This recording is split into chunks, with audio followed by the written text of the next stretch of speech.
Bienvenue dans la nouvelle rubrique mensuelle de Work in the City, la minute livre business. Bon, ça va prendre un peu plus que minute, mais on se disait que le nom sonnait bien. Alors vous recevez plein de conseils avisés sur quel livre business lire. Mais vous en recevez tellement que vous finissez par n'en lire aucun. Ou alors, vous demandez quel livre business va vous apporter le plus de valeur. C'est pour cela que chaque mois, je vais faire une revue d'un livre business qui m'a interpellée, que j'ai lu et surtout que j'utilise maintenant dans ma vie professionnelle et ou personnelle. Le premier livre que j'ai choisi, qui fait partie de mon top 3 de mes livres business, est un livre que j'ai finalement lu durant le confinement à Jobourg. Il s'appelle Never Split the Difference, Negotiating as if your life depended on it par Chris Voss. Cela faisait plusieurs mois qu'un de mes collègues me recommandait de le lire car selon lui, il avait aidé à boucler une négociation qui semblait perdue d'avance et à obtenir même plus du client que les objectifs qui lui avaient été fixés.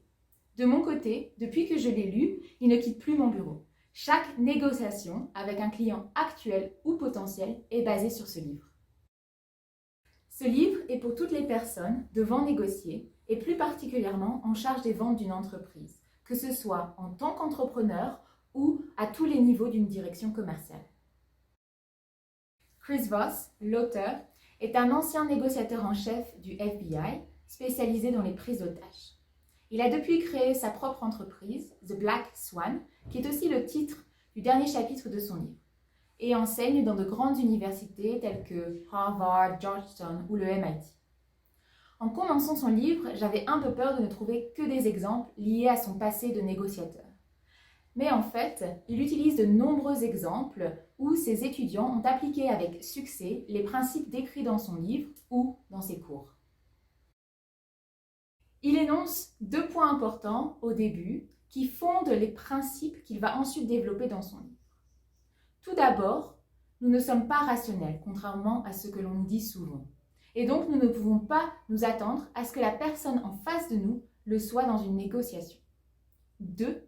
Ne divisez pas la différence. Il prend l'exemple d'un couple qui discute des chaussures d'un des partenaires. Vous voulez porter des chaussures noires, mais votre partenaire veut que vous mettiez les marrons. Diviser la différence signifie que vous allez porter une chaussure noire et une chaussure marron. Il vaut mieux donc ne pas avoir de compromis qu'un mauvais compromis. À partir de ces 2 points, il va développer dans chaque chapitre un concept et à la fin de ce chapitre, introduire un résumé de ce que vous venez de lire.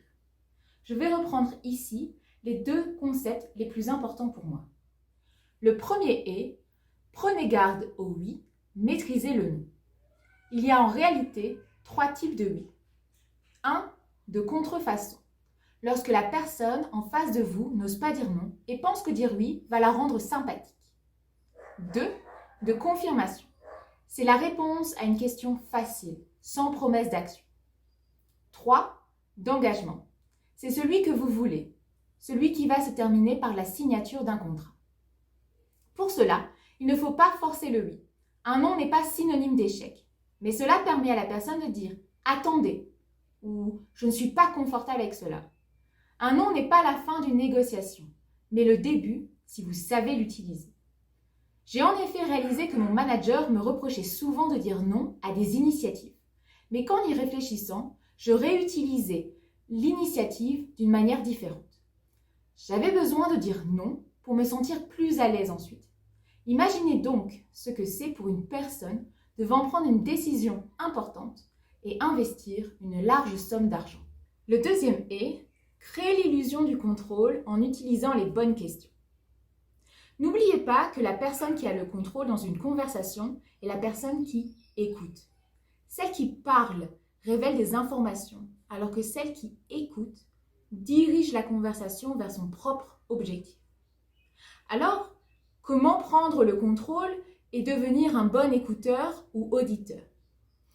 Évitez, tout d'abord, les questions dont la réponse peut être oui ou qui révèlent peu d'informations. Celles-ci demandent peu de réflexion, mais requiert en général de la réciprocité. 2. Posez des questions calibrées, qui commencent avec les mots « comment » et ou quoique, tel que comment pouvons-nous solutionner ce problème ensemble ou qu'est-ce qui est important pour vous dans tout cela?